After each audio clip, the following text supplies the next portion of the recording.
GeneXus by double-clicking on the desktop icon. The number displayed here indicates which version we're using. Using the latest version released is highly recommended. When we start GeneXus, we see this interface, which is called Integrated Development Environment, or IDE. It's divided into windows, toolbars, and a main menu. The on-screen position of these windows and toolbars is completely customizable. For example, we can change the position of a toolbar, or hide a window, and show it again using this menu option. We can also control docking behavior by clicking on the pin button. We could also fix them in one position, or arrange them differently on screen.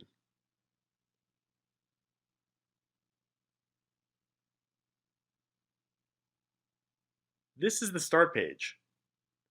This page allows us to start working from an example, start a training session, or open a sample application that has already been developed. To start developing a new GeneXus application, we create a knowledge base. A knowledge base is a project, so to create a new project in GeneXus, we create a KB. Note that the start page gives the option to create a new knowledge base or open an existing one. We can also create a new knowledge base by selecting the File, New, Knowledge Base options in this menu bar. We select this option and the following dialog box is displayed. Here we enter a name for the knowledge base that will be created. Since we will be developing a sample application for a travel agency, the knowledge base will be called Travel Agency. Here we indicate the folder in which the knowledge base will be created. It'll be saved in C in the KB Travel Agency folder. If we were using the full version of GeneXus and not the trial version, we'd see this other window. In this prototyping environment combo, we have to select one of the programming languages available. The language selected here will be used by GeneXus to generate the corresponding application programs, as well as the necessary programs to create and maintain the database. We do not have the option to select the environment in the trial version. It's predefined, and it'll be C#. Lastly, the language combo lets us select the language in which we want the application to be generated. That is to say, the language used by GeneXus to generate button labels, messages, and so on.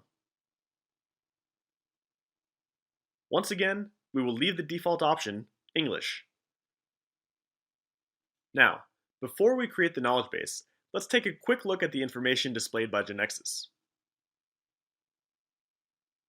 It shows the folder in which the knowledge base will be created, and the last two lines in particular describe the database that will store the knowledge base data. It should be pointed out that it isn't our application database. This database will store data related to the settings made in our knowledge base. So now we click on the Create button. And the knowledge base creation process now begins.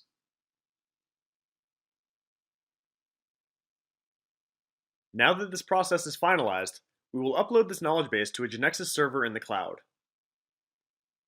Though not mandatory, we should use GX Server so that history of the project activity is recorded, and much more so when several individuals are working on the same knowledge base.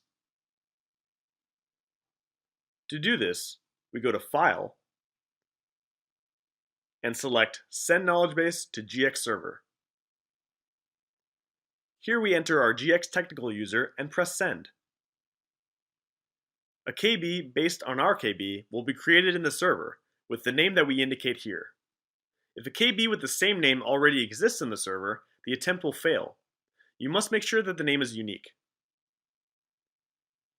Note that some of the IDE's contents have changed. For example, in the KB Explorer window, a tree structure has been created. Its root is the name of the knowledge base that we've just created. And below it are some nodes that we will talk about later.